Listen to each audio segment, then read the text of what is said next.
And we're live. This is Wally with Supreme Gecko and Nanette. This has been a rush day. How about you? Rush? It's been crazy. So just real quick, I fed everybody downstairs except for the Leo room. So it's been a long day. I feel like I'm sweating and need a shower. So you might want to back off just a little bit here. Is that what I'm smelling? We have AJ and Nicole from BeWild Reptile Rescue. And if I mispronounce or say anything wrong, just stop me and correct me, folks. No, you're 10 out of 10 so far.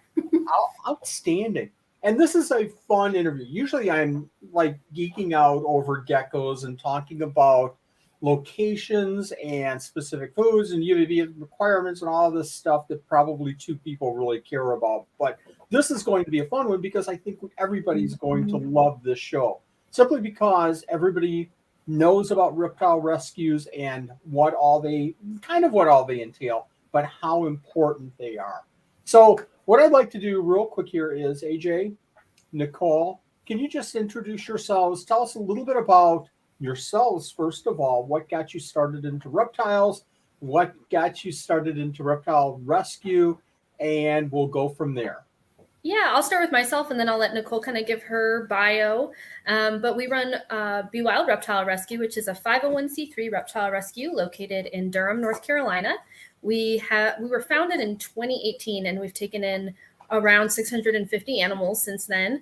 And most of them have been adopted out. We keep a few, but most of them leave. My personal history is Nicole and I actually met working with birds of prey, but we both had a long history, especially her, of owning reptiles since we were kids. We actually were looking right across at Nicole's corn snake that she's had since she was 13. And I had always kept bearded dragons as a kid. So we ended up deciding to start our own organization and the stars just kind of aligned. And it wasn't always going to be only reptiles, but that's just kind of how it ended up because that was really what our area needed.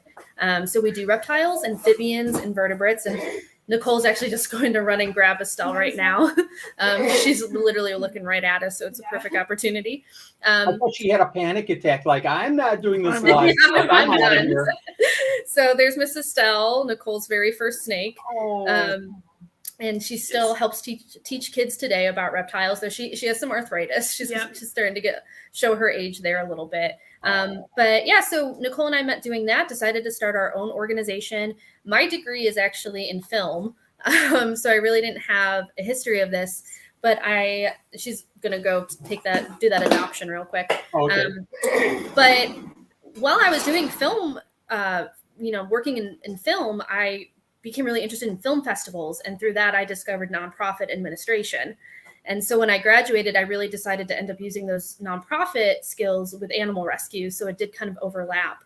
And now I work for Dubia.com and Morph Market.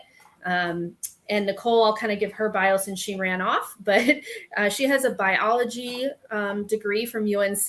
And now she is in her second year of vet school at NC State Veterinary School. And is obviously hoping to specialize in reptiles when she graduates. And we also have an associate director who's not here named Steven, and he is also a vet student, and he helps us out a ton. My goodness, this is a big organization. And I think that what a lot of people don't realize is that this isn't just, somebody keeping, 10 aquariums in their spare bedroom. And you guys are running a real big rescue, right? Yeah, and it definitely started out that way. We really just wanted to do education when we started. We just wanted to go to programs and handle animals and have fun. And we're like, oh, we'll take a couple surrenders here and there. Just, I'm sure people at programs are going to ask if we can take stuff. And so we had one rack, like one wire rack with a few tanks on it. And we're not going beyond this rack. This is what we can take in. And then we got a second rack and then a third rack and now a house. And so the house we're in right now, we bought specifically for the rescue because it's a split level. So the rescue runs downstairs and then we all live upstairs. And we're currently in the middle of renovating a 28 by 28 foot garage so that we can move all of our ambassador animals in there and kind of expand. Oh my gosh. Wow. What's really started you guys into saying maybe we should do a reptile rescue? What kind of was that stepping across the line moment? Yeah, so we started doing the education, and our very first surrender is up there too. A ball python named Tiberius, I am not a ball python person typically. Like I love them, but I'm a colubrid person. And that ball python is my favorite snake in the world because he just has the best temperament. And he was surrendered way back in 2018. And we started getting, I think what really was the turning point for us is we started getting medical cases. And we really ended up finding out that we kind of thrive with medical cases. Nicole specifically she was working at a veterinary department at a university at the time too. So she was really kind of tapped into this stuff and really interested. And she ended up reading Mader's Reptile and Amphibian Medicine from cover to cover, which is one of the best books out there. And that really it is, but it's hard. That's a hard book. Wow. And she must have read it in like a week. Like every time we met up, she would have something new to tell me about Mader's Reptile and Amphibian. She just walked back in. She would have something new to tell me about Mader's, which she got to meet Mader's. I did Mader last year. It's the best day of my life. Oh my god. Wow. Anyway, wow. I'm Nicole. I'm another co-director. I did give your bio a little bit. I'm a vet student, and I don't know what you said. Yeah, so right now we were just talking about was like kind of the change from doing education to like a rescue, like what was kind of the breaking point. And I was saying that like I think it was getting in the medical cases for us and how interested you were in it and reading Mader's. And really, I think for me, the turning point where we really got pulled in was we got in a scaleless bearded dragon named Biscuit, and who was in really bad shape and needed like laser treatments. He needed laser treatments. His eye had like retina. He had third-degree burns all over his body. He was a medical disaster. And people online really grew attached to Biscuit. Somebody posted him on Reddit and Imgur, and we started getting all these new followers. And we really enjoyed working with Biscuit and getting to see him recover. And so I think that was really kind of a big turning point where we were like, oh, we're good at this. Let's keep doing it. Yeah. What it's got to be hard. So I'm struggling with how to say this the right way. So every week I get hundreds of messages, and I love it. I love talking to people and helping people out. Occasionally I get kind of bummed though when I get most of my messages are, my gecko won't eat, or my gecko's not shedding, things like that. But once in a while, and this kind of spurred it right here, talking about the burns. Once in a while, I'll get a message like that, and it's hard. It's hard. It's passionate. It's I wish we could teach people, the basics, even the basics. How do you guys deal with that? I mean, you must get these messages all the time. Yeah. I would say like sometimes it's manageable and we try to answer as many as we can. Like, I hate to give away the secret, but like if you contact us by email, we're probably a little bit more likely to respond. Or even phone. If you call us, I'm almost always going to answer, and I probably shouldn't have admitted that. But what's your phone number? We get a lot of calls, and I do try to answer most of them. And honestly, I would say lately the phone's been a bigger problem. We've had some really rough phone calls lately with people like cussing at us and different crazy, like wanting to sell us a rat snake they found for $2, like really weird things. I saw that. Yeah, but the thing with like TikTok especially is it gets to a point where you just can't answer them all. And I think when we first started TikTok, it was a little overwhelming because we were trying to answer all the messages we had. And then that first video we had that like broke 10 million views, we're like, oh, you can't answer them all. And that was almost a relief, that just being able to let go and say like, we're not going to answer all the messages. Okay, you broke the barrier here. And what caught my eye obviously was I started TikTok about a year ago, and then I got 100 views on and then 1,000. It's like, oh my God, I'm a superstar with. And I go to your account, what was it, a couple of months ago, and you're getting a bazillion gillion views on your TikTok. We want to talk Reptile Rescue, but if I don't bring this up right now, I'm going to forget it. Talk to us about that. How many? 2 million? The one that kind of went viral? It's got 35 around, I think 35 million. And 35 million. It's a number that we can't fathom. No. And I would like to say it's not anything we've done. we just get these cases that are so crazy that anybody who filmed them and posted them, it would blow up. Yeah. We have one right now that I really want to post about, but I literally like shattered my phone. And so I'm off of TikTok for the moment. But we have this really cool case right now that I think hopefully And the box turtles. That's what I'm talking about. Oh, I is think you the, meant is the box Arrow. turtles. Yeah. Oh yeah, Arrow is pretty bad too. But we have this box turtle right now, and I'm really hoping his video will kind of blow up. But it's nothing we do; it just lands in our lap. Yeah. Yeah, 35 million, was that the shed issue with the leopard gecko? Yeah. Which is the most common health issue we get in probably. Boy, I've got 10 questions all the time in my mind, and I'm trying to figure out which one to ask you guys. But so you don't really, and I'm going to get off of TikTok, but I really want to cover this real quick for people like Angie and people that are doing some of the social media content creation. You don't have a formula. It's just let's show our passion, and let's show the animals, and let's open the doors a little bit and let people see what's going on here. Yeah. That's kind of what you're doing. And I promise I'll let Nicole talk, but I'm the one who mostly edits the TikToks, so I guess I'll field this a little bit. But there's absolutely zero formula, and that's what I really like to impress on people. Is a lot of people will, like, when I first started doing social media, especially like more in a job sense, I would be like, oh, I've got to post at this time of day, or I would be looking at the analytics a lot. I would be trying to figure out the perfect number of tags to put at the end of the video. We've had a video like surpass 2 million where I didn't put a single tag in just because I forgot. Or we didn't, I don't pay attention to the time of day. If it's good content, it's good content and it'll get big. Content is king. I think I and a lot of other people are still struggling to find that rhythm and find your place with some of the social media content creation. But, again, congratulations, you guys. That's incredible. On that TikTok, so it's about a snake. It's about a leopard gecko that's going through a shed. And if you haven't seen it, folks, you want to go over to BeWild Reptile Rescue, if I'm not mistaken. Yeah, that's TikTok, right. And check it out because it's pretty cool. And it's something that you don't see. People always have shed issues with their animals, always. It's just something that we deal with. But this is a special case, and how you kind of show that is really super cool. Did you guys get a lot of negative off of that? I didn't read all of the comments, unfortunately, but did you get some negative comments on that too? Sometimes, there's a lot of people who are like, oh, it should be euthanized right now. You should have euthanized it immediately, but not a ton of negativity on that particular post, to be honest. We got one girl who made a video who was a little uninformed. She had been talking to a partner that worked at a vet, and so she made a big video about how we should have anesthetized the gecko and we were abusive. And I would have responded to that fairly nicely and just been like, oh, this is actually why we didn't.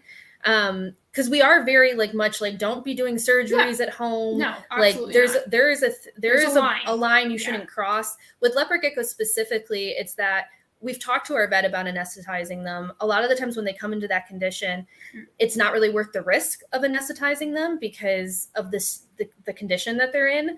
That can always be assessed. But the process of removing the cellular material from the eyes that Nicole does, first of all, she's insanely good at it.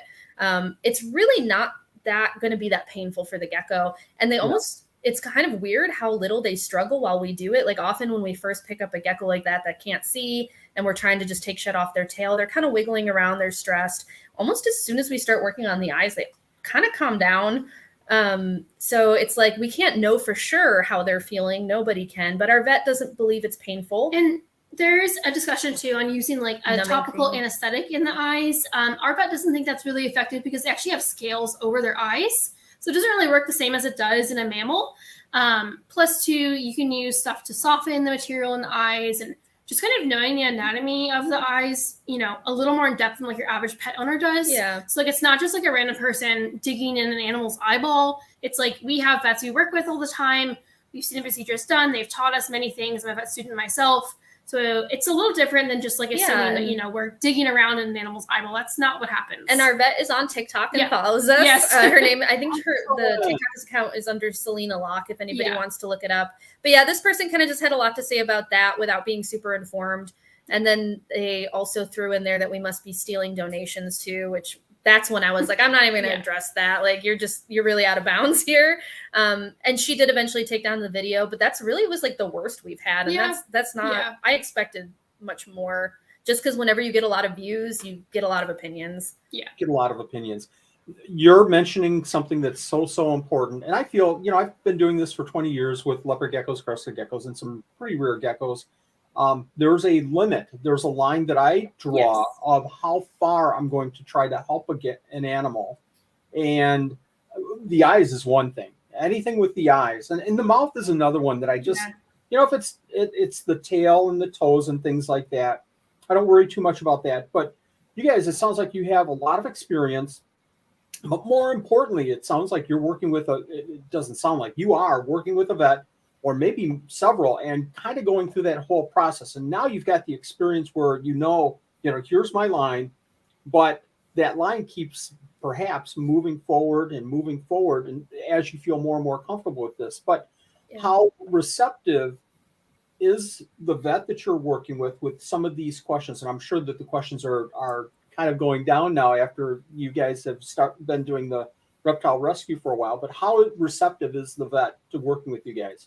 We've been working with them for honestly since like way before BeWild. So like probably I've been going there for like almost 10 years. Well, almost like probably 7 or 8 years now. I know every single vet at that clinic.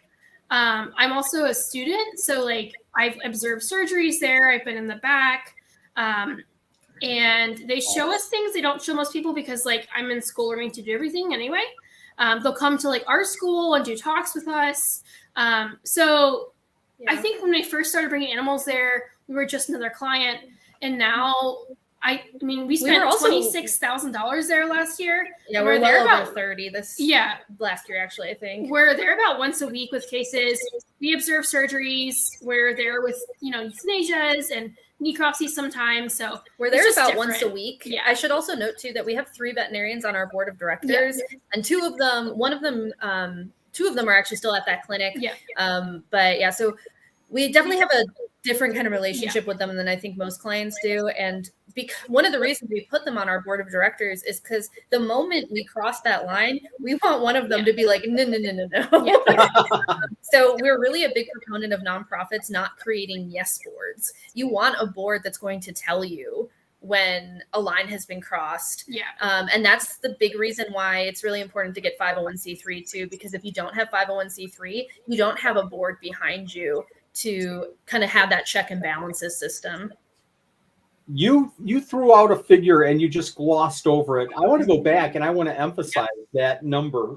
Say that number again. I think we're over 30 for $30,000 last year at the vet at like one clinic, pretty much. I think maybe $1,000 at another clinic, but we spend a lot of money. Surgeries are a big thing. We have to do a ton of, x-rays and blood work and cytologies, histopathology, necropsies at these vets. So we're there a lot. Like we do a lot of stuff at home, but our vets are seeing almost every case we have that needs medical treatment, and is definitely, we're really there about once a week. And when I say once a week, our once a week appointment is what we call a triple decker. So we usually and just this week we booked an appointment for one animal. And then by the time the appointment came, we're like, we actually need to bring in like 3 or 4. And that happens like every week pretty much. So we do like the triple. We literally have been talking about how we want to like buy our own bench for the waiting room. That's like super comfortable or something. Donated this week by BeWild. That's I don't think we can talk a lot about how dedicated you are to this, but $30,000, that's unfathomable to me. I never even expected that whatsoever. And that's obviously for the vet visits and medication and supplies. What's that? The procedures, the surgeries and things like that. What's the most common issue that two questions. What's the most common issue that you're seeing when animals come in that you guys can take care of? And what's the most common procedure or thing wrong with an animal that you say, this one has to go to a vet? I would say hypo A is probably the most common health issue we get in. Hypomiminosis A. And yep. Part of, and that's like the vitamin A deficiency Yep. that causes those really crazy eye issues in leopard geckos. I tell Nicole that sometimes I feel like we're the patron saints of vitamin A deficiencies because I'm just like want to shout it from the rooftops, give your leopard geckos a multivitamin. But it's probably the most common issue we see, but that's also because leopard geckos we can take in at a higher volume than we can bearded dragons. So we probably get more people that want to surrender bearded dragons, but we can only handle so many just on a space basis, a resource basis, and they poop every day. The leopard geckos, we can take in quite a few, especially because we use rack systems, which we're not necessarily saying you should go out and keep your leopard gecko in a rack full time, 100%, but they, like, we try to adopt out to bigger enriched enclosures. But for rescue, racks are like a really invaluable tool for being able to take in, you know, a decent number of things, and also for getting things eating. So yeah, hypo A is probably the most common thing we see, but then the thing that we need to go to the vet for the most is maybe x-rays. So yeah, I mean, for hypomiminosis A, if it's a mild or moderate case, we can deal with it at home pretty easily. But if it's affecting like if their eyes collapse, which we have one of those right now, or if like they have like, you know, secondary infections, that's going to need antibiotics, a vet appointment. For vet work, definitely any sort of diagnostic. Like we can't run blood work here, we can't do x-rays here. We do fecals, but but any sort of like actual, you know, heavy duty diagnostic needs to have a vet appointment or surgery. We have bearded dragons that are spayed a lot. They have a lot of reproductive issues. So any sort of surgery is definitely, obviously, a vet needs to do that. So. And Nicole's getting over a throat thing, by the way, if you... Oh, sorry. You never cold, so, yeah. So, vitamin A deficiency, vitamin C deficiency at all? We get that in snakes, scurvy. And essentially, it causes the snake's skin to kind of like slough off. Sometimes. I will say it's a hypothesis, but it's kind of the best hypothesis we have right now. It just causes really, really thin, weak skin where you have these skin tears. It also, like, before it tears, it often is like edema, like it's kind of red and swollen. And a lot of people misdiagnose it as like scale rot. And then as it progresses, the skin kind of just tends to tear in your hands. We've had it in a few ball pythons and one boa constrictor. All of the cases except one have recovered. The one that didn't recover had gone septic, which is the main risk. But we only see it in malnourished snakes. And sometimes I've seen people, when they see the skin tearing, they're like, oh, that's a crazy virus. That snake needs to be euthanized, that kind of thing. A lot of the times it's just because it's emaciated and just generally malnourished.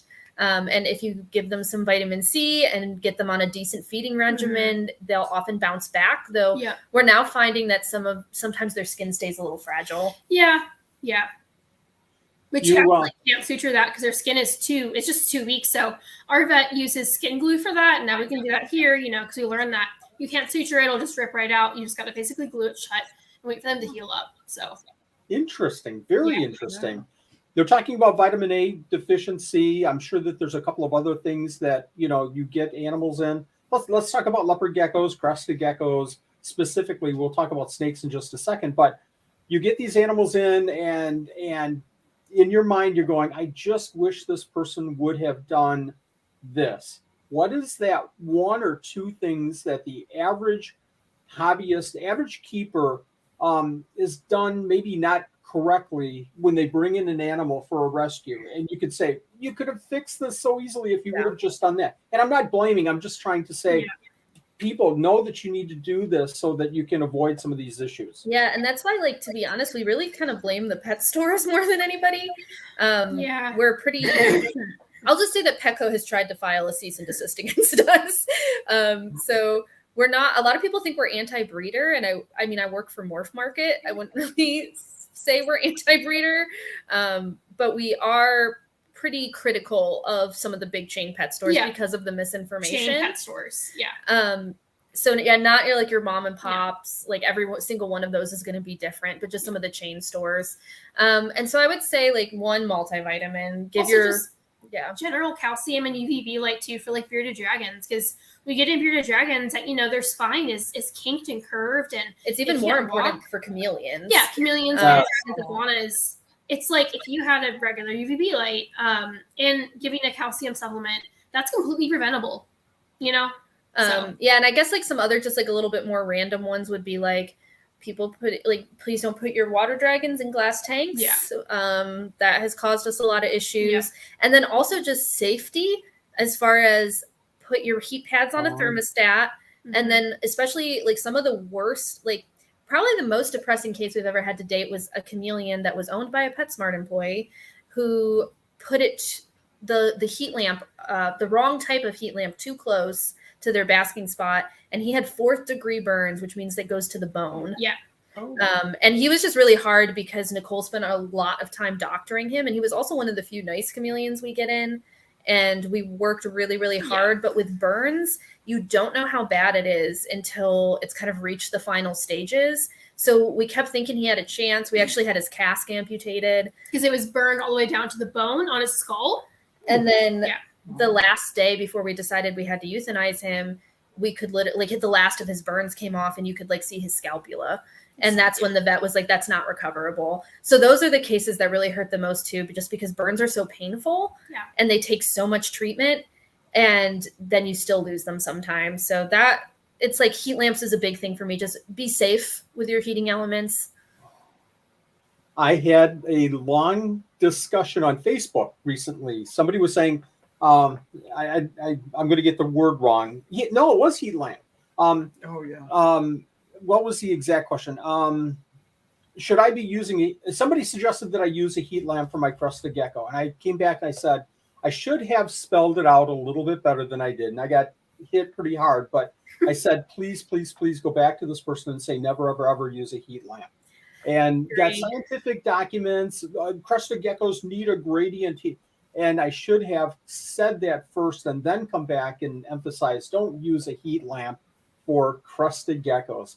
Eventually, you know, we found each other's, you know, happy medium. But they were citing scientific papers on heat lamps are very important. And a lot of people really push heat lamps for crested geckos. And I know there's some people on Facebook that would hunt me down, that'll try to hunt me down when they hear me say this. We don't use heat lamps for our crested geckos. No. I just think it's a bigger risk than reward. And we have plant lights that do warm up certain areas a little bit. And to me, that's enough. Incandescent bulb, put a 25. If you want to put heat on a crested gecko, put a 25. But the important, I'm preaching now. Have gradient so that they can get away. But I'll find that post and I'll put you, AJ, and Nicole saying you recommend heat lamps. Well, another thing too is that people cite scientific articles and they don't understand how to interpret them. So like I have a degree in science. Like I literally have to read papers all the time. People will cite this paper and I'll read it and I'm like, this is not what you think it says. Like it's not the conclusion that you're drawing from. So like your lame person will try to read a paper and not know how to interpret it, not know if it's a good paper or not, and think that's like the end all be all to that discussion. And it's just not, that's not how science works. So those groups, those people I think can be a little like hard-headed, but they don't always have the science that they think they have to support it. And I think I would like to say too, that we're really big proponents of there's a lot of different ways you can keep an animal healthy and happy. Yes. And we're really against the, like, if you do this, you're terrible perspective. Like I just saw a post where somebody, I guess one of the big websites is now recommending 18 by 18 by 36 for crested geckos.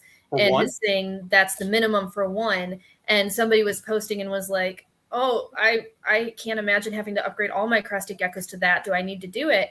And my opinion was every crested gecko is different. Every ball python is different. Tailor it to their temperament. We've got one crested gecko, Rufus, who he has a spinal defect that affects him neurologically, and he's very active. Mm-hmm. And in our new building, I'd love to get him in a 36. But we have another one named Numea who I don't think would notice the difference. No. Yeah. So I really believe in tailoring it to specific animals.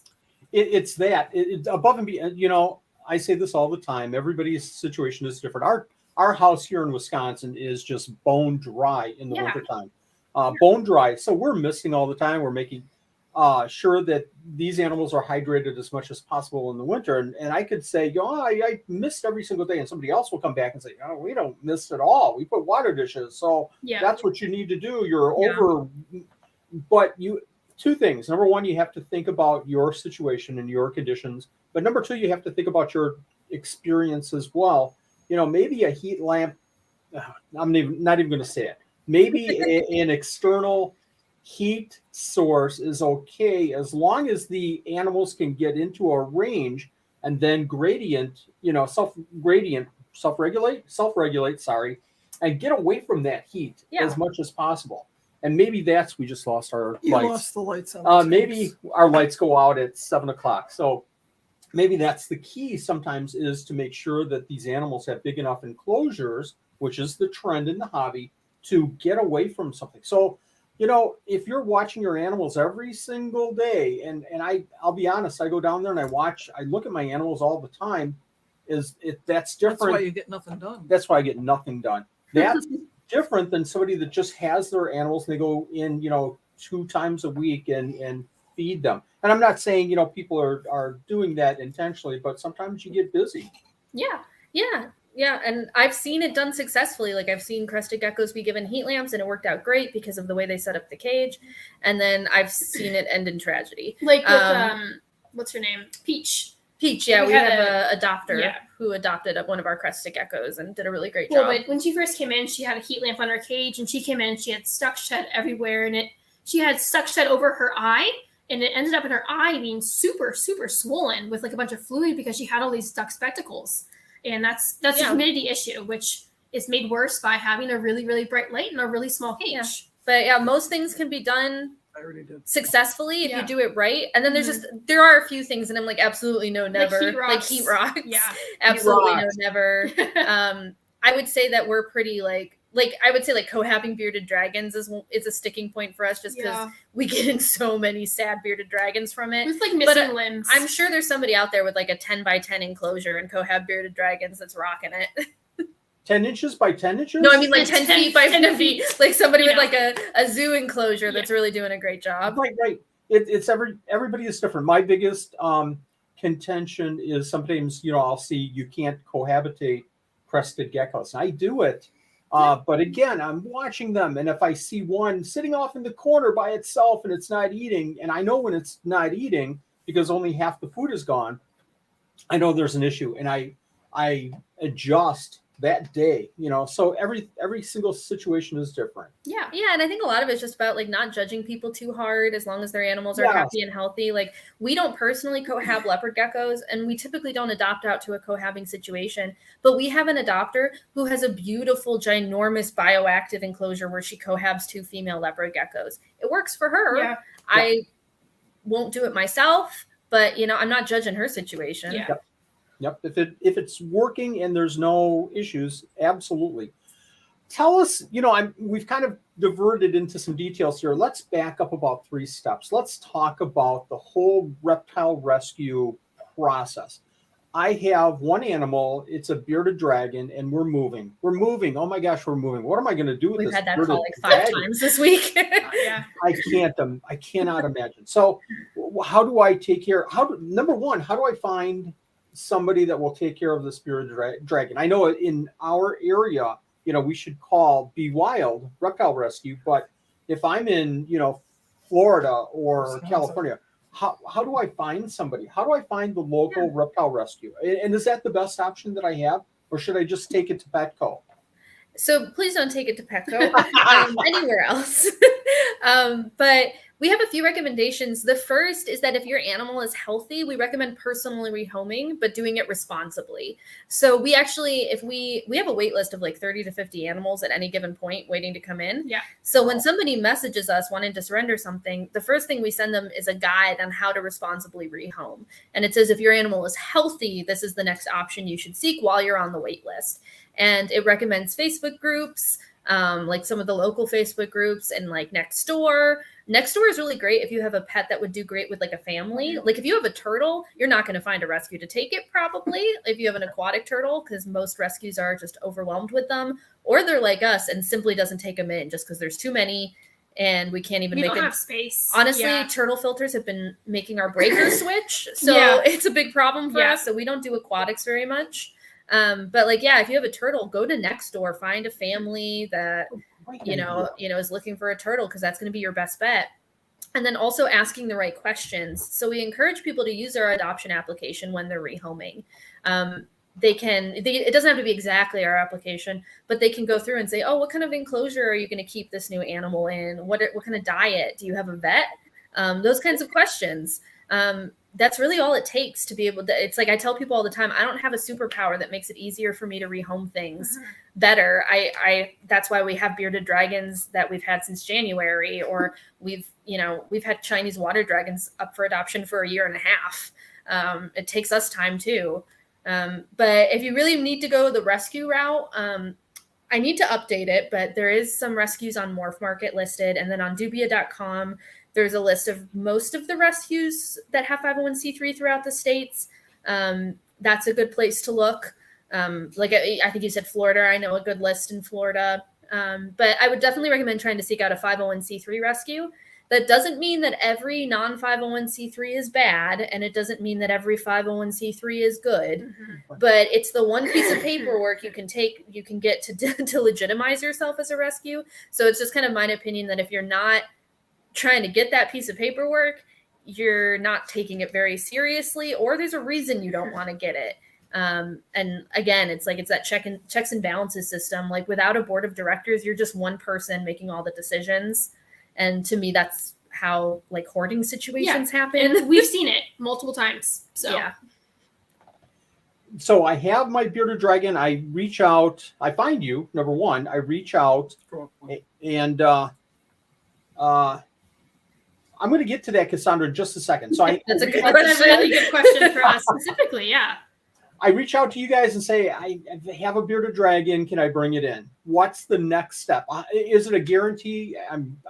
This is kind of a loaded question, but is it a guarantee that I can walk in that day and say, here's my bearded dragon? Definitely not. That's our goal. That's our dream, is that one day we'll have somewhere where somebody can just walk and give up an animal, because some people do find themselves in that situation. But right now, it's just not possible. We've got our waitlist for bearded dragons. It's probably like 4 months right now to get a bearded dragon in, unless it's on death's door, and then we're going to be like, okay, bring it in right now. We just don't have space, and we have a wait list of 30 to 50 animals at any given time, and there are health issue animals on the wait list. There are sick animals on the wait list. So it's like I had someone contact me today, and she wanted me to take her gecko today because he has some like mild eye issues, and she was like, "Is this not an emergency?" And I'm like, "I wish it was, but I have 4 other geckos with health issues ahead of you on the wait list, and I have no more space. Like, I don't want to be a hoarder. I can't keep these animals, in my bathroom. We've got to be taking care of the ones that we do have." Yeah. So, and we so just can't. It's like we try to triage based on health condition, and then also based on if an animal is found outside, I cannot wait list. Yeah. So we're sitting next to a tortoise that was found outside. And so I can't wait, which I guess this tortoise is likely going to go to Garden State Tortoise, which we're really excited about. But it's like, I can't wait list this tortoise. It's got to come in. And then it's like, also we have to consider everybody's personal situation. So we get a lot of sad stories, and it's like, we've kind of got to weigh those too. So like right now we have a corn snake on the wait list where the owner is disabled and has, cancer and has like stage 4 breast cancer and is also a single mother. And it's like, that's somebody I'm really going to try to help as quick as we can. And we still haven't gotten it in because we've had so many found outside in the past week. So it's like this constant triaging. So right now, no, you can't just surrender. You have to fill out a surrender request form. We respond to that and ask for a picture, and that helps us assess the size and condition. And that kind of can help us give you some sort of a timeline of how long it's going to be.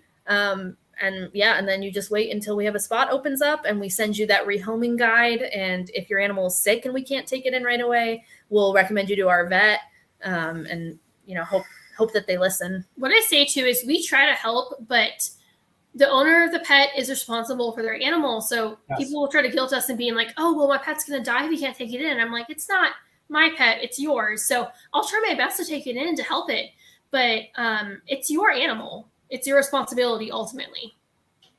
I can't imagine somebody trying to run that through that. Happens all the time.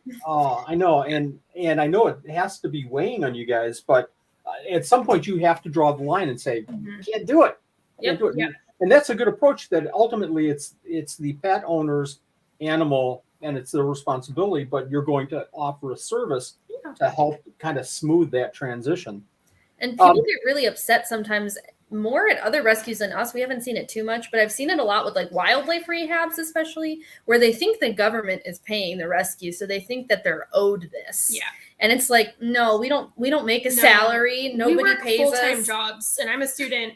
So it's like, I go to work and I come home and I do this. And it's like, I can't just take in everything. I don't have the resources. We want to help as much as we possibly can, but none of it is required of us. So it's like, we're going to get it in when we can get it in.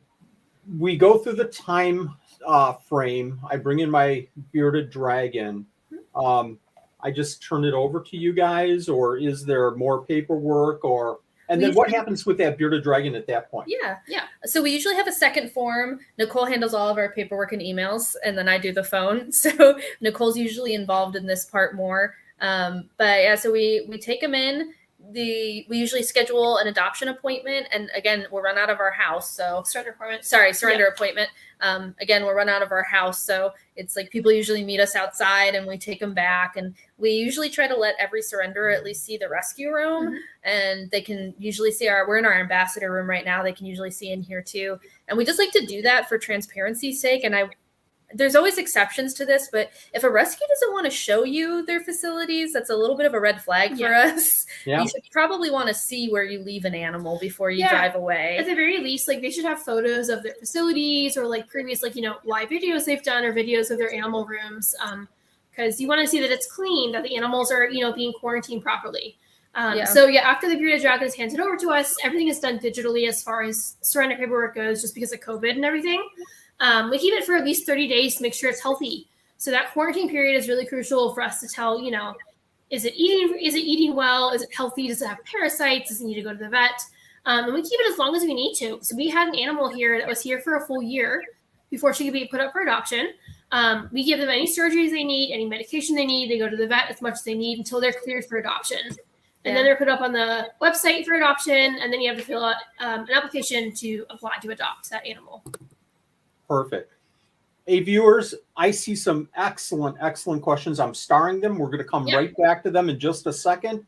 We're going to talk about the obtaining an animal through the rescue in just a second, but are there any circumstances where you go, we can't take that animal in?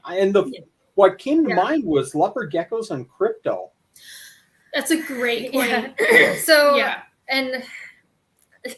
what I'll say is, if you want to start a rescue, learn how to say no. That is an essential skill. So we say no, and sometimes it hurts. Sometimes I want to take in an animal so bad, and we just can't. No.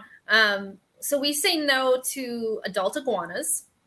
We actually say no to all iguanas now. We used to say yes to young iguanas, but then by the time they got adopted out, they were adults. So that was a problem. We just don't have the room. No. We're run out of, until we move into we have our building expansion. For the past 3 years, we've been running the rescue portion out of one room. And you can't keep iguanas humanely in that space. Well, the size, but also the cost of feeding those animals. Oh my gosh. Yeah. So we say no to iguanas. We say no to adult retics. We've taken in subadults. Giant snakes. You don't typically have the resources for it. Yeah, we have one berm ourselves. Ourselves, but that's it. Yeah. And we've taken in a few retics in emergency situations, but not adults. We got contacted about a cool monitor the other day. I can't remember what it was. And I was like, I don't have space for an adult monitor right now. I really wish I could. That's the other one that really kills us is tegus. We can't take them legally now, but even when we could take them legally, we usually didn't have the room. We took in a few here and there and got them in grow tents. But for the most part, we didn't really have the room for it. And it's I love tegus. I would love to have 10 tegus. Yeah. But we just don't have the space. But any sort of lethal, contagious disease, we do not take in if it's known. So if it's an animal where it's it could have crypto, but it's not, it's not a definite presentation of it, we'll take it in, we'll test it definitely. And if it's positive, we'll manage that. But if it's we've had animals who people want to surrender that have definite yellow fungus, like bearded dragons that have a classic yellow fungus presentation, that's extremely contagious to other animals. And we don't have a quarantine space away from other animals. That's a really good, security. The rescues are quarantined from our animals, and we have one extra room for super duper quarantine. Yeah, just in case something does come in that could be contagious. But it's just not a safe enough spot for like yellow Yeah. fungus. And the main thing I want to say too is we do work with quite a few contagious diseases. Like we get in a lot of beardies with adenovirus. We've gotten in our fair number of crypto. We've had nitavirus, adenovirus, IBD. So we've dealt with most of it. But the main point for us where we won't take it in is if the person surrendering it knows it needs to be euthanized, we don't take it and in. They just don't want to do it because they're like, oh, well, I don't want to. I've had people tell me I don't want to see it die. And I'm like, I don't either. Like, I have to watch animals be euthanized. Yes. I be euthanized. I don't need any more. It's terrible. Like, I have to see way more than you do. And it's like, it's not that expensive to get done at the veterinarian. And that's not really an excuse in our head. Yeah, we've had it happen before, and it's like we used to do it. We used to take in animals that we knew needed to be euthanized just to give them that peace. Yeah. And it was just too hard on us mentally to keep doing it. Yeah. So that's our breaking point there. I think the key point that I'm taking away from that is that a rescue isn't a replacement, a substitute for taking your animal to a vet. Yes. Yeah. Yes, absolutely. Right? Yeah. Viewers, again, great questions. If you have questions, go ahead and put them in. I'm going to ask another couple of questions here, and then we're going to handle some of these questions that are popping up. But leave your questions because I'm starring them here. Okay, so animals in your facility, you're taking care of the animal, you're feeding it, you're taking, surgery if needed, and whatever medical situation. Do you? I had another question pop up before my main question, but. Do you give any animals like a preemptive, let's just treat for worms? Let's use Panicure, or I don't know. I'm struggling with. We used to. We used to do Preventamite for snakes, but we just haven't had as many mite cases recently. And Preventamite too has been kind of harder to get sometimes. The thing that stinks is that what really works the best is the frontline spray, and it's discontinued. So if anybody has old bottles of frontline spray they want to send us, we'll take them. So we don't treat preventatively. However, we do diagnostics on a lot of the animals. So every lizard gets a fecal done. A lot of other animals do as well. So we will check for pinworms, coccidia, etc. And if we see them, we definitely treat for that. We also test all of our leopard geckos for crypto. We test all of our bearded dragons for ADV, all of our boas for IBD.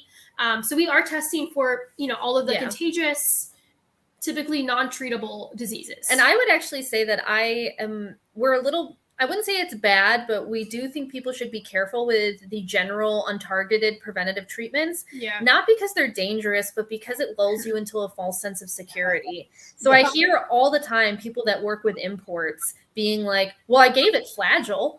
And it's like, that's going to work for a really small portion of issues. Like for instance, like we got in a file snake. Yeah. And we, having done research on file snakes, and, maybe the importer did give it Flagyl, but having done research on file snakes, we know that they're prone to lungworms. So we immediately took it in for a lung wash, which is expensive in and of itself. Yeah. And sure enough, it tested, they were able to see eggs from lungworms.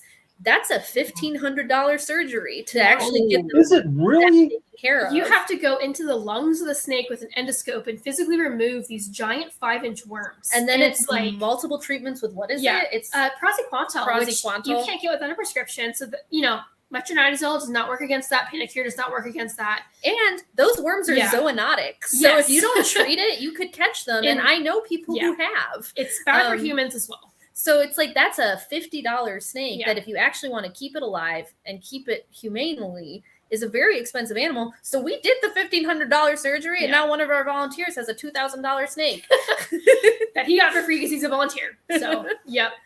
And all of our viewers that are eating dinner tonight, especially like something like spaghetti, you got that going for you. Thanks for joining. Our vet has an incredible video of it on their TikTok too. They took a whole video of them pulling out the worms, and it is fascinating. If anybody wants to go see it. The snake was 100 grams too, and literally the worms were like this big, and the snake is like maybe 18 inches. It was crazy. No, I can't imagine. I cannot imagine. I mean, this is a high emotional kind of situation that you guys are in, and I give you all the credit in the world.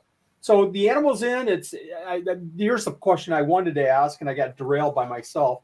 The animal is in. Doesn't take much. No, it doesn't take much. Squirrel. So you have the animal in, you've taken care of it, it's right on. What's the process then to adopt it out? Do people say, hey, I want to get a leopard gecko? Or do you try to find, in a lot of cases, people that will take it in? What's the process there?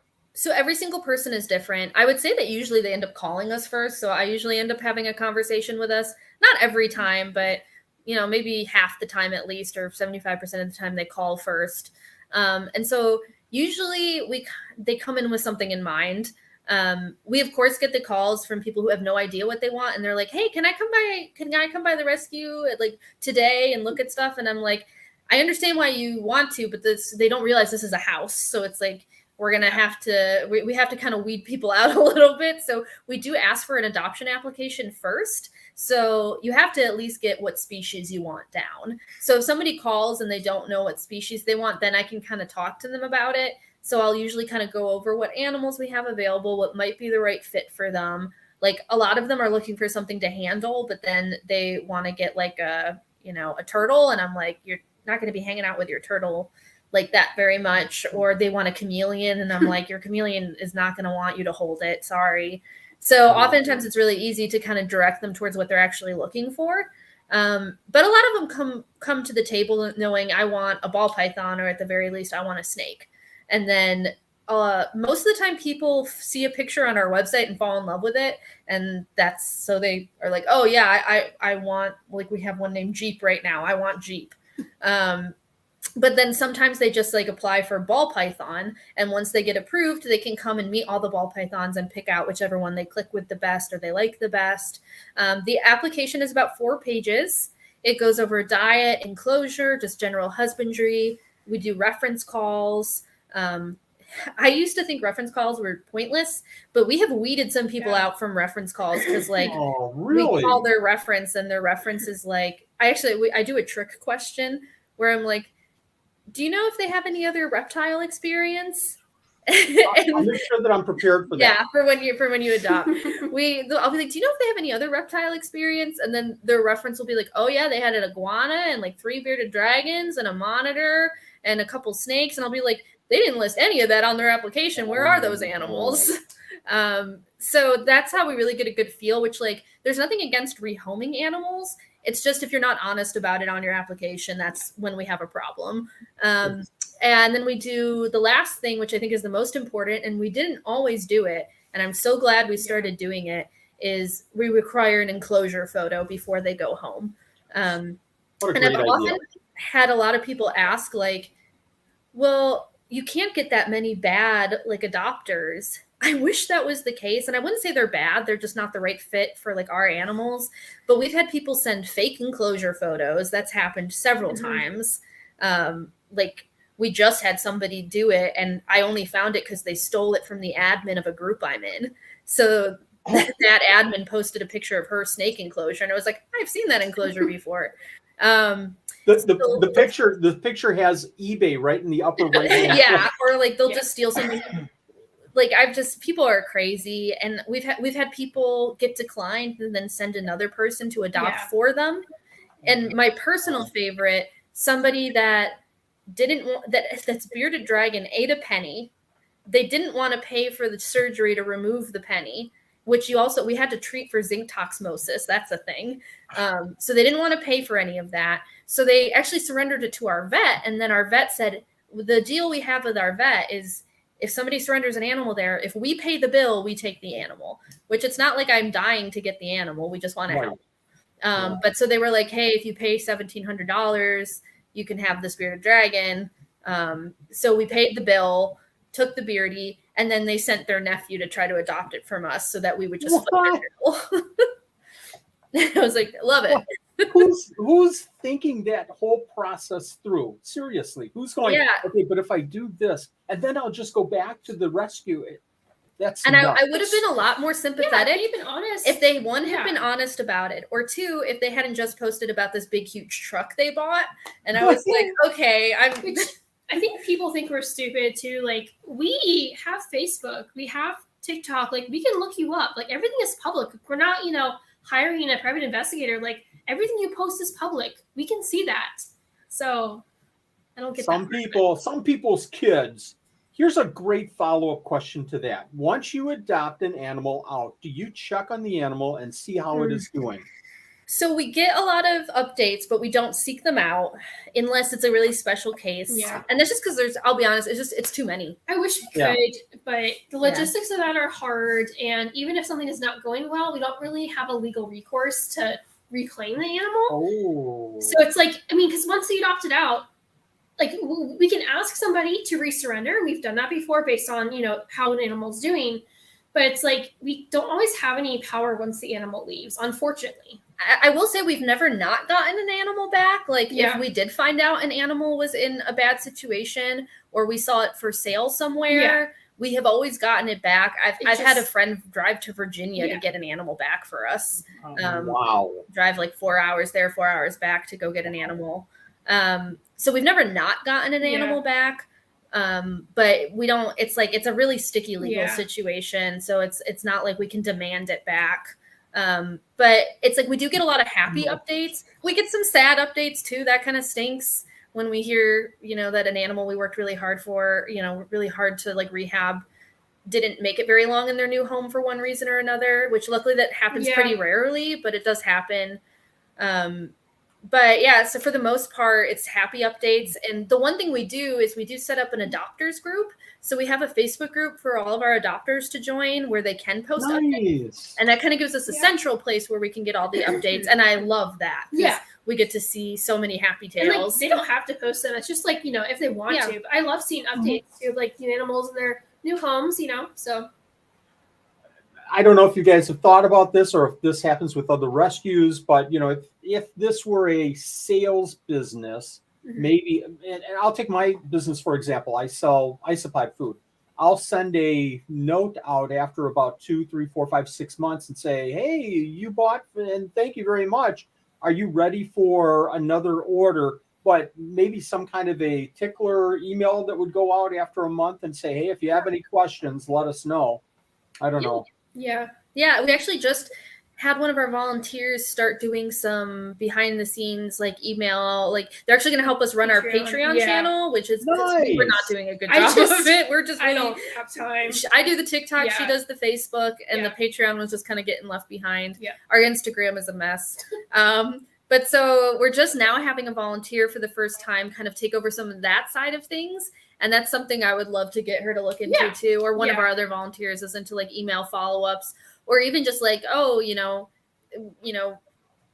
you have any questions about your animal or like, do you want to give us a review? That kind of thing. Like, because we love feedback. Yes. And, I love that idea of having a Facebook page where people can share their pictures and give you guys a thumbs up and thank you very much and kind of keep the updates going. That's a great, great idea. We have a question from, let's show it here. Tell us about people who tried to sell animals they've adopted from you. So I guess I don't think through this whole process. Yeah. I hope it's not this, but I'm going to ask it. Is it like somebody that adopts an animal from you and then tries to sell it somewhere else to make money? Yeah, and I'll come clean and say that Steven is our associate director, so he knows some of these stories. This is a loaded question. This is so we have a clause in our contract, which we think is reasonable, that if you can't keep the animal anymore, just bring it back to us. And a lot of people ask why we do that, and it's because we make a promise to that original owner that surrendered it that we're going to do everything in our power to make sure this animal ends up in a good home. And so if you can't keep anymore, just bring it back. Not that big a deal. We don't ask questions. We shouldn't have to return the adoption fee to you, but I've offered it in every case where somebody's been stubborn. I've said, I'll give you your money back. I don't care. I just want the animal. But we've had a few cases where people are weird. So I've seen our animal, like for instance, I mentioned our very first surrender, Tiberius. This is one of the sadder stories. He came with another snake named Numantia, 2 ball pythons that had been cohabbed for 10 years. And so they were both a little small. Numantia, we adopted them both out. Numantia's owner, we saw them post their entire snake collection for sale. And I reached out to them and I said, is Numantia in that collection? Is she, if so, she should come back to us. And they said, oh, no, I'm keeping her. And I said, okay, that's all I can do. Well, it turns out we posted about it publicly because we had a suspicion, and we're like, if anybody has this snake, please reach out to us. And somebody immediately reached out to us and said, I have that snake. I bought it from her. And he met us. We had to drive like an hour and a half away, but we met him and picked up the snake. It was Tiberius's friend. Yeah. And she was covered in bites from live rodents, which she ate frozen thawed perfectly well with us. And we encouraged them strongly to keep her on that. And she was coughing up blood when we got her back. And we tried to rehab her. We got every test we could done. We tried every medication that we could try. And our vet thinks she had an unidentified virus, or that she had nidovirus and just tested, had a false negative. But she had to be euthanized. And that was our very first surrender. It killed us. Oh. We felt like we'd failed her. Yeah. So that's why we take this so seriously, because when it goes wrong, it's awful. And we had one person send their friend to adopt from us because we had declined them. And then they had tried to power feed the ball python so that they could breed it. So it's really fat now. But like she came from a home where like this guy had rescued her and she had scars on her. And the owner really wanted to make sure she was going to be treated as a pet and cared for, like not just power fed and overbred. And that's what, so she sent her friend to adopt from us. And the funny thing is we actually saw on Facebook that they were friends. And we had a discussion, and I said, I can't not adopt out to this person because she's friends with somebody we don't like very much. But we did it anyway. And then we saw her for sale, and I had to hop on my fake Gmail and buy her and send somebody out. So we have like a whole operation we do when we see it happen. Yeah. I can see that. It's a shame, but I can see that.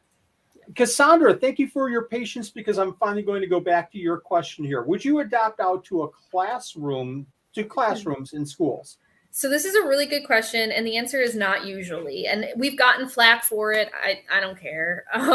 The reason we don't is just because we've seen too many horror stories. We've had a lot of really sad class pets surrendered. And the reason I say not usually is because we've made exceptions. We will make exceptions for some people. Like we have teachers who keep them at home, but then bring them to the class every once in a while. And like I have a friend who I went to school with, and we used to do stuff like this all the time together. And I know that she puts her animals first. And she told me this week that she took the animal home because it wasn't doing good in the classroom setting. We know that they're going to pay for vet care if it comes to that. They're not going to rely on the school. But there's like a few problems with the class pet system in most cases. Yeah. There's always going to be teachers that do it right and schools that do it right. But the tale we hear over and over again is, one, they're passing the animal in between teachers and students so that the care information isn't being translated. Two, the vet won't pay, or the school won't pay for a veterinary bill. That's one we hear all the time. If the animal has a problem, the school's not going to pay for it. Or even three, just this month, we had a teacher surrender a leopard gecko that she bought 10 months earlier at the beginning of the school year. And then none of the students wanted to take it, and she didn't want it for the summer. So she just surrendered it to us. So it's just, there's a lot of problems with the system. And so we have to be pretty strict with it. A lot of reptiles too just get kind of stressed out by, being around kids all the time. Like some animals might do fine. Tiberius might do fine. But a lot of young animals you get from a pet store, they're going to get way too stressed out by, moving back and forth every weekend or being handled by kids all the time. It's just not a good situation for all the animals. Mm-hmm. I can't imagine a situation like that. Again, I've got to emphasize, you guys, you have things under control, and you've kind of thought through the process, and probably out of experience. But, everything that you're saying here just rings a bell that you guys are doing it the right way. And so hats off to you guys. Folks, hats off? You're taking your hat off? I'm not taking my hat off. I'm never taking my hat off. You guys have a lot of great questions here. We've got a couple of more, and I don't know if I told you guys, but we're going to go 24 hours with this live stream. Frank the Tank wants us to. No, we're going to keep you just a couple more minutes here. I have to have We're arguing over the snake. Nicole is saying, I can't go 24 hours. I can't do it. She's got homework too. She has homework too. Here you go. I'm going to hit Cassandra's question again, because this is another good question. Can a person foster an animal if they meet specific requirements. Well, Cassandra's she's just gonna think we're terrible. I know. We don't do I'm fosters sorry. either. Yeah. And that's also just from like bad experiences with it. Like Nicole worked with an organization before BeWild that tried out fosters, and it didn't really go well. There's just, with a lot of the reptiles, they have a lot of health issues, and a lot of the signs they show are really, really minimal. So like if a gecko, goes off food a little bit, or if their belly's a little bigger but their tail's a little smaller, an owner might not know. Or they might have an animal at home, like a pet who they don't know has like adenovirus, like a bearded dragon, and that could infect our rescue animal. So it's issues with like biosecurity and medical issues, and just it just helps us to have eyes on animals too. Yeah, and like every day. We love our volunteers to death. Yeah, we love our volunteers. We have like 50 volunteers. They're great. They do amazing work. Yeah. But we're control freaks. A little bit, so it would drive us nuts to not have our eye. Like we have one turtle in foster right now that we did as like a test case, and like it's okay because he's healthy. He's we're doing okay with it. The foster is doing okay. We're just kind of trying it out. But like as we were like sitting there and we're like, I can't do this for more than one or two animals because like not being able to have your eyes on it. It's just, and it might work for some organizations, and that's great. But for us, because we take in so many medical cases, it's just not the best for our organization. Yeah. Yes, and I know Cassandra's heart is in absolutely definitely. the right place, and I know that she would be a great foster parent. Yes. However, you're opening the door for a general foster care, and I can see exactly what you're saying. It would absolutely work for Cassandra. Might not work for some other potential foster. Yeah, and there are rescues out there that are foster based, like I think Georgia Reptile Society and Badgerland. Yeah. We love Badgerland. Yeah. We love Georgia Reptile Society, and they're all foster based. It works for them. Just doesn't work for us and our style and our personalities. Raina really wants that. Our beaded lizard is down there scratching at the glass. Oh my gosh! Wow. See if I can. Yeah, absolutely. It might be too bright in there. Oh, look at that. Hi, Raina. This is Miss Raina. She's huge. Yeah, she is. She's a big girl. I know. We love her. Is she eating other bearded or beaded animals? That's incredible. Yeah, she's a big girl. She's like 15 years old. So it seems like she's like half the size bigger than most.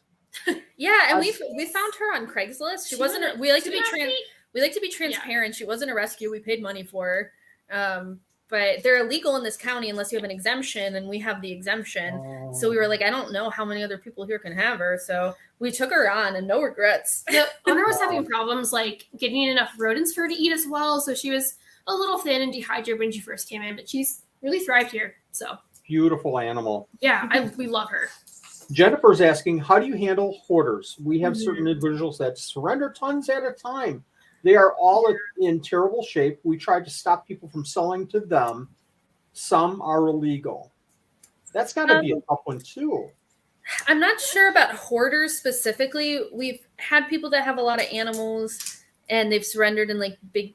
So like we've taken offenders. Yeah. So we have two types. One is like a big batch. Yeah. Where we've had like a couple cases where we actually went out to their house and packed up the car and left with whatever we could take. Wow. One of the last ones we went to, it was a little rough because, but actually both of those are the ones I'm thinking of, which usually rough, which was like the one with Vlad, and then the one with the tegus. Yeah. Both of those, one of the kind of rough things was that there was dogs and cats involved too, and they like one of them we went to and there was a cat covered in fleas with like conjunctivitis, like a kitten, and I was holding it just because it came up to me, and the guy was like, "Do you want the kitten to take it?" And I was like, "Yeah, I'll take it." I looked at Nicole and I was like, we don't do cats. And I was like, "I can take it, right? I can take it." And she was like, "Yeah." And then as I was walking out the door, he said, "Well, my girlfriend might come back and she'll be sad if the cat's gone. So actually that's a bit." And so I had to leave the cat. And like, those are the ones that really kill us. Or like the other one we went to, they tried to get us to take their like border collie. Yeah, which we don't take in mammals, but so we really try to take in when we can from them, but we often have to have limits because we can't take in, 50 animals at a time. We just don't have the space for it, which is why we want to expand so we can take in cases like that. Because the county has hoarding cases as well, and we like to be able to take in mass hoarding cases or neglect cases, but we It's can't actually do it how right now. we started taking Yeah. in fish. Is Yeah. because the county was getting in a lot of like fish Yeah. cases from like hoarding situations. Wow. So we currently have cichlids, a placo. We just adopted out some mollies. We have goldfish. And we have goldfish Yeah. that we never thought we'd fall in love with goldfish, but we did. Yeah. Like we have like a ranchu goldfish. and Nice. something. Yeah. And so we're keeping Yeah. those. Those can't go anywhere. Yeah. But Very like, and then cool. we have the repeat offender cases, which are people that just like surrender over and over again. And like we had one person, she's very nice to us. She's never been rude, but every snake she surrenders is stunted and skinny. Like I'm talking corn snakes that are 4 years old and are this big. Like literally Like- weigh 40 grams in a 4-year-old corn snake, and she has all the records. And she thought that there was tapeworms that was affecting the animals, or at least that's what she told us.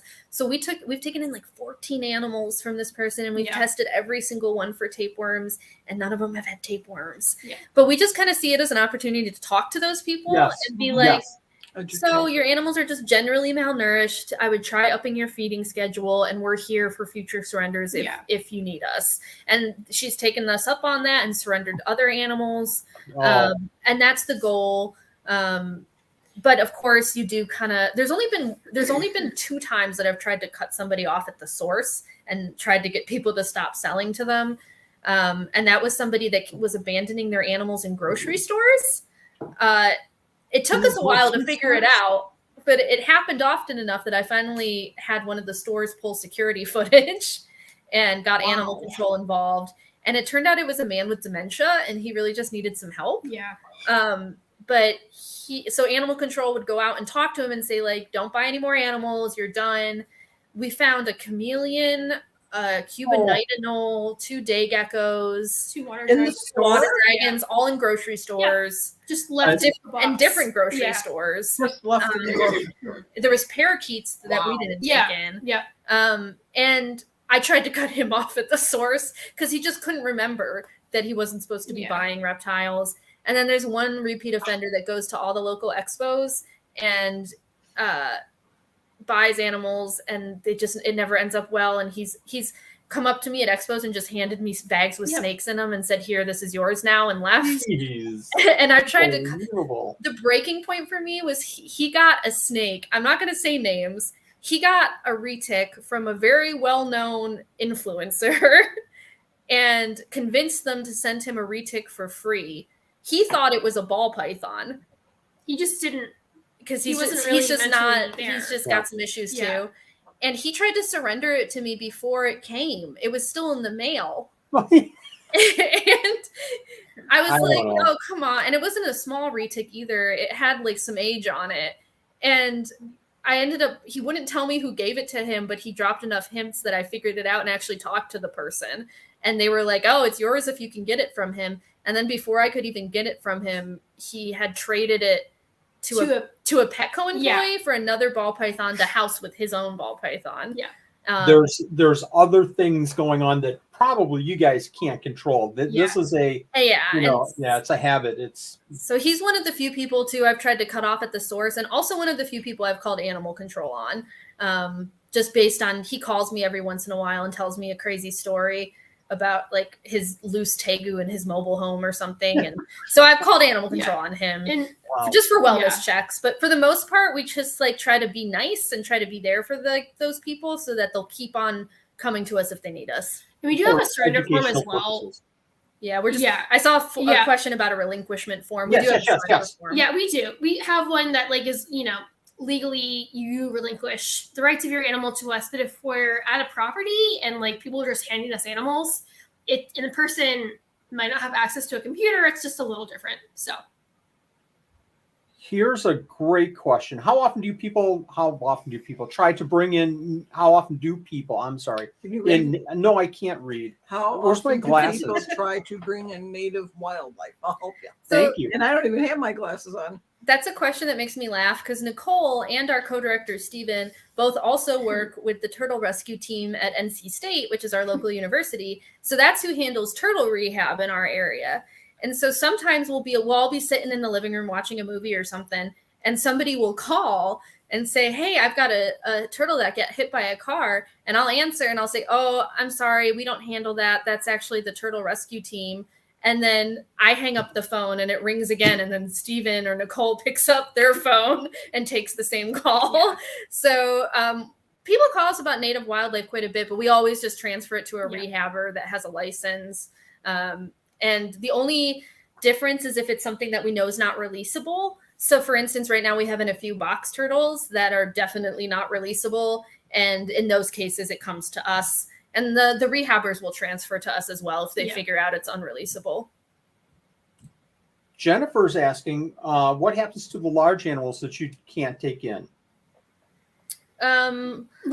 Like iguanas and like big snakes and monitors and stuff. Yeah, she's also mentioning other various animals like Jennifer works for rescue. Yeah, we don't do like a big tegu. What happened? Things like that. Yeah, so we try to transfer them. Like we try to refer them to another rescue. Yeah. So a lot of the time we refer them to Fresh Start in Wilmington, who we definitely want to give a shout out to because they're great. We feel bad because like we're always referring iguanas and I haven't been doing it as much lately because I know they're full. But in the past, especially, we've transferred a lot. We've like referred a lot of sulcatas, iguanas, tegus and things to them, and they do a really great job with that. But beyond that, we just give them tips on personal rehoming. But yeah, I wish we could take them in, but I just, you have to know what you can and can't do responsibly. We just physically don't have the space. Like we have taken in a few, animals like tegus, like on emergency basis from like, hoarding situations, stuff like that sometimes. And we have to put them in like our mammal room and like a grow tent on the floor. And it's not optimal for the animals.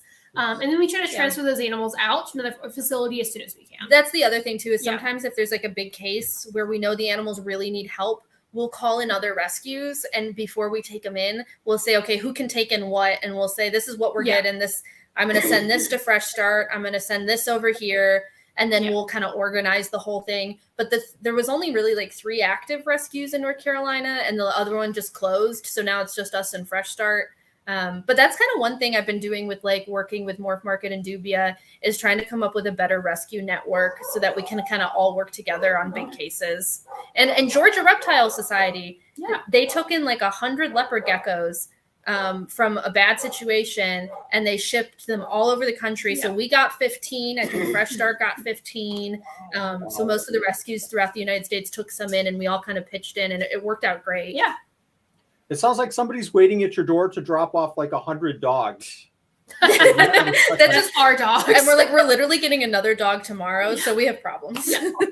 We have 4 dogs. We have a fenced-in yard. Wow. Everything's Wow. Jennifer's asking, speaking of Morph Market, I have a question about the Morph Market partnership. I want it where I can sell geckos and the payments go directly to rescue charity. Wow. That's a really great idea. And I know Darian wants to do a lot more. Like he's been such a great example of supporting rescues. Because I will say most of our support comes from outside of the hobby. And that is really something I would like to see change going forward is I just think, and that's not for us specifically. I just mean in general, I think the hobby could be more supportive of reptile rescues. And I kind of get why they're not, because there was some really bad rescues out there for a really long time. And there's still rescues out there that are kind of, a little shaky. Yeah. So, but there's a lot of good rescues out there doing a lot of good work. And unfortunately, most of the support we get actually just comes from like totally non-reptile people who see us on Facebook and, fall in love with a picture of a bearded dragon. But so that's a really great idea. And Darian's been a really great example of supporting reptile rescues in the hobby, which is why I started working for him in the first place. And I know he wants to do a lot with conservation too. He's really passionate about conservation. So that's definitely something to keep in mind as a future feature. I would umbrella that whole thing under, I think that Darian has some great ideas about educating the common hobbyist. And videos and working more with rescues and things like that. It's more I see it more as he wants to be more educational and informing and putting the information out there. So talk to Darian tonight and make sure that he can get on that tomorrow morning, because I think get it up there. I think he's just sitting around, just kind of twiddling his thumbs. I don't think he's doing anything productive right now. Here we go. Sorry. Why was it discontinued if it worked so well? It's not made for reptiles. It's made for cats and dogs. It's just like off-label use. It's basically like a fipronil spray. So probably was just not the best for cats and dogs, is my guess. It just worked really well for what we use it for. Okay. Yep. Cassandra's asking, do you think COVID has increased or decreased your number of surrenders and or adoptions compared to previous years? And I'm going to tag on. Right up at COVID. What's that? You started pretty close to COVID, right? Yeah. So Good we point. started in 2018, Yeah. and then we bought this house in March of 2020. Yeah. So we bought the house. I lost my job the month we bought the house from COVID, and I was my boss was so sorry. He was like, "You literally just closed, and I'm literally shutting the company down. So sorry," because I worked in the entertainment entertainment supply business, and that just shut down. Like if you were somebody that sent supplies to concerts, it was over. So that was really stressful, but we made it work. And COVID, it's really hard to say if our surrenders have gone up or down. Nicole can disagree with me on this, but if she wants, but I think that's because like we always have a wait list. Yeah. So how many surrenders we've taken in have just increased based on our resources. So like as we have more volunteers, more money, more space, that's what's really allowed us to increase our surrenders.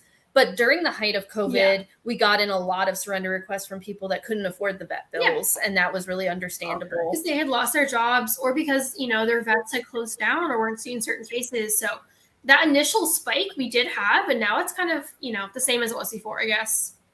Do you see any kind of a trend the last 4 or 5 years of, oh my gosh, I see so many more crested geckos being put up for adoption? So we go through phases all the time. I wouldn't say it's through years, but like we'll have a couple months where we get in a lot of the same thing. And it honestly, it's like, it feels like superstition at this point. Turtles right now. Like right now we are having Chelonian time.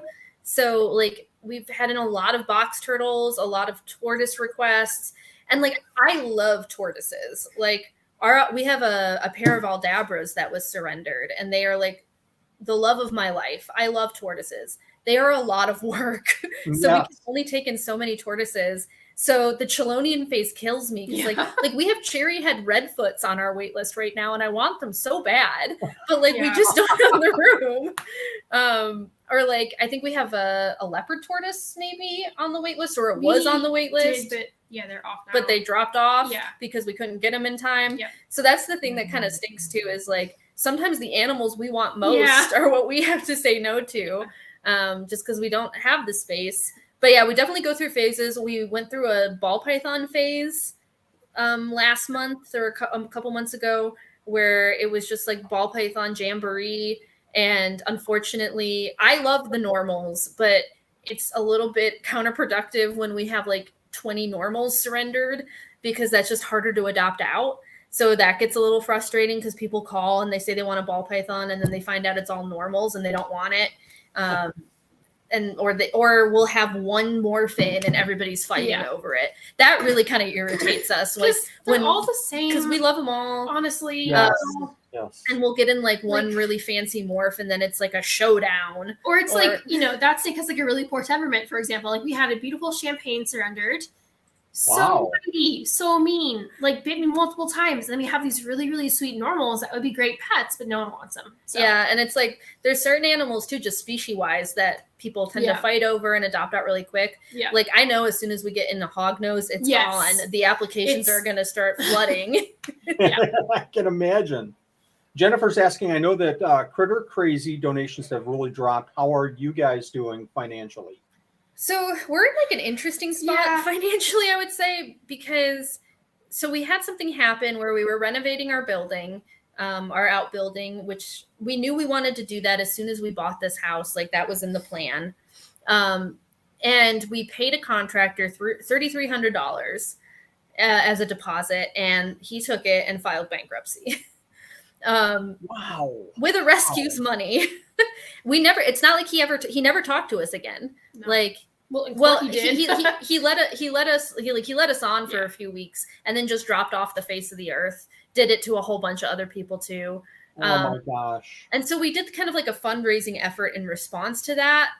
Like, I didn't want to at first. Honestly, it kind of put us both into a depression for a while because it was just like we were working so hard to try to help things, and then people steal from us. Yeah.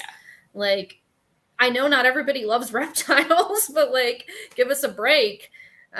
So we kind of really got down on ourselves for a bit there. So I didn't really want to try to use the situation to fundraise, but so many people encouraged us to make videos on it. A couple really big people on TikTok even offered to share videos about it, but it ended up not even really being necessary. And so we made the GoFundMe.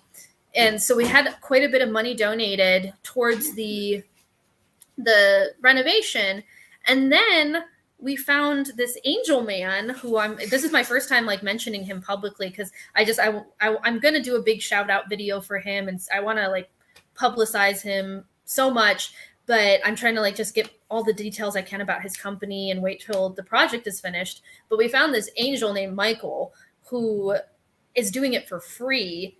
And what him and his company can't do themselves, he's been paying for.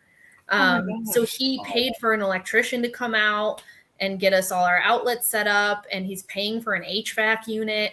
Like, we got really, really lucky finding Michael. He heard our story. So now that we still have some money, that we renovated, or we fundraised for the renovation, that we're putting into like the few things he isn't paying for. But it has allowed us for the first time in a long time to have a nice cushion for our vet bills. Yeah.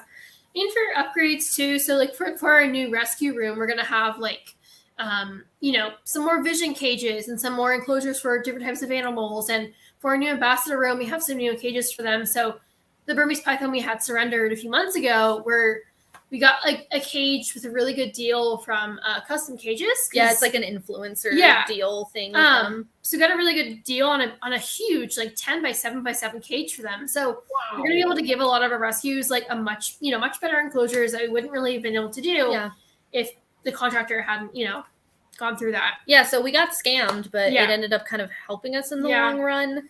That'd be hard. Did you say a 10 by 10? I'm sorry, 10 by 7 by 7? Yeah. And it's just like basically this company had built it for like a YouTuber and they didn't want it. So it still cost us like a few thousand, but much cheaper than it would have been normally. So yeah, like I think it was valued at like 10,000 and we got it for like a fraction of that. And we're doing like 5 vision cages too. So and that's going to be for our rescue room, because vision cages are the best rescue cages. They're just really easy to sanitize. Like we can make sure they're, completely sterilized between every animal. So that's really the best for biosecurity. So that's like the one thing too. If anybody ever wants to buy us a vision cage, yes, we said that once, and then somebody bought us a vision cage. And I was like, so now I'm never going to stop saying it. And obviously I work for Dubia, so I love the reptile habitats cages, and we keep our ambassadors in those. That's what I have in my bedroom.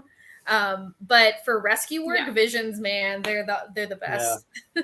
I can't imagine. And that I'm just thinking in my mind, 10 by 7 by 7, you could put like 1,000 leopard geckos in there. So that's pretty cool. Yeah. With us, we're always like we just got axolotl salamanders, and we're like, we need 10,000 of these. Like I need they're like adult. We only have 2, but I'm like, I need more axolotl salamanders. Or we've often said that like if we could just be a toad rescue, that would be like heaven for us. But I'm pretty sure that she's going to get one of the salamanders, but I'm pretty sure that the Burmese python's just going to sit in the corner of this cage and not move, because that's like our lot in life. But we're thinking if he ends up not using all of the space, we'll like try to like split it in half and, be able to have another animal benefit from it too. This is an axolotl. Let me show you. Oh God, we're such nerds. Very cool. But like, they're supposed to be aquatic. This is obviously a terrestrial salamander. So want to tell the story with him, AJ? Yeah. So this one came from Salamanders with a Sign. His name is Sticky Jim, and she only works with axolotl salamanders, pretty much. Did you say that came from Rachel? Her name's Courtney Bailey. Oh, okay. But yeah, she does like pretty much exclusive axolotl rescue. And so she's probably one of the like state, like country experts on axolotl salamanders. And then she ships them out to like educational places that she finds that would be good homes. And so we got them in a couple months ago, and like we're obsessed. Very cool. Frank the Tank is asking, what cooling system do you use for them? So you actually don't have to use a cooling system for them because that's really more specific to the normal axolotl in the larval stage. Once they hit salamander stage, which only happens in like a super small subset of them because scientists combined their DNA with tiger salamander DNA. So there's some of them. Yeah. So there's some of them that have these recessive morphing genes, and then if you inbreed those, that's how it happens. So it's pretty rare, but once they hit that adult salamander stage, you just take care of them like they're tiger salamanders, pretty much. Nice, very nice. You guys were running on an hour and a half, and I didn't expect it to go this long. Some unbelievably great questions. I have a page full of questions here that I'm not going to get to. We'll have you on at another time if that works for you guys. But there are two more really super important questions that I want to ask right now. One is really important.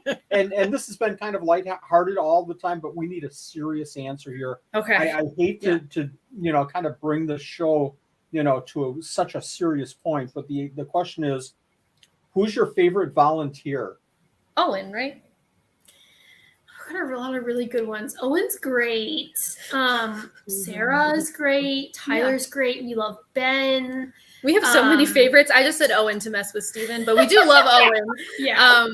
Which I'm going to tell. I shouldn't tell this story, but I'm going to tell it anyway. Owen was just over. That's why he's a volunteer who started working here when he was like maybe 16, and now he's like probably about 20. And he was just in the rescue room, literally right before we went live. He poked in and was like, "Bye, guys." And we love Owen to death, but he is like our one. Most of the volunteers, I show him around, and I'm like, this animal might nip a little bit, so maybe don't handle them, or like wait for a staff member. Like we have a Kenyan zebra skink like that. Owen's gonna walk around with that animal on his head. Yeah, that's just how he is. Yeah, pick it up immediately. No fear. Yeah. And we were in there the other day earlier today, and I was telling some of the volunteers, like, yeah, we don't have bites happen very often. I wouldn't worry about it too much. And Owen said, "Oh, I've bled a lot since I started volunteering here." And I was like, "Owen, what has bit you?" And he was like, I was like, "I know you've had like a couple bites," but he was like, because he purposely picks up nippy animals. And he was like, "Oh, I usually didn't tell you, especially when I was underage." And I was like, "What bit you? I need a list." And he was like, "Well, I kind of worked my way up from smallest to biggest." And it was like, "Okay, give me the biggest thing." Give me the biggest. And he was like, "Well, when I was 17, that reticulated python you haven't bit me, and I just never told you."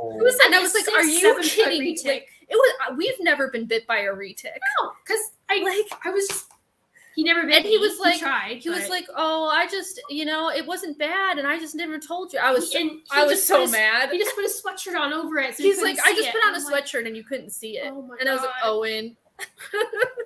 I put my hand in my pocket. It's fine. Everything's fine. And this is why we try not to take in retics. Or volunteers. Yeah. Okay, I lied. I still have two questions. It looks like it is important. So Lauren is asking, okay, who is your favorite Dubia employee? Well, that's going to be Lauren. Of course. Of course. I knew that already. Okay, here's our last question, folks. And you guys have been great. If you've been watching this whole time, thank you very much for staying with the stream here. Cassandra has another excellent question. If a person wanted to donate to help the rescue out, where can they send it? Awesome. Yeah. So we have a donate button on our website, which is bewildnc.org. And that's usually the easiest way, but you can also find us on PayPal pretty easily. Nicole is younger than me, so she has set up a Venmo and a Cash App. And all those young people things that the TikTokers like to use. They're all just under just like a BeWild NC typically, so pretty easy to find. Perfect. And if you want, AJ, we've been in communication. If you have a specific link, I've got your BeWild Reptile Rescue link in the description of this video. If there's something more specific that you want me to add, Frank, there you go. Whoops, I grabbed the wrong one here. Sorry. Frank just added it. Thank you again, Frank. So just go to this and click on the donate. Is that right? Yep, we want to see. Yep, that's perfect. Yeah. Very cool. Frank. Very cool. Thanks. You can always email us with any questions like that. So Perfect. Like I said, I had a page of questions here, and we'll have to come back, I guess. You guys are going to have to come back. Tomorrow, does tomorrow work? No. We'll have you on It soon.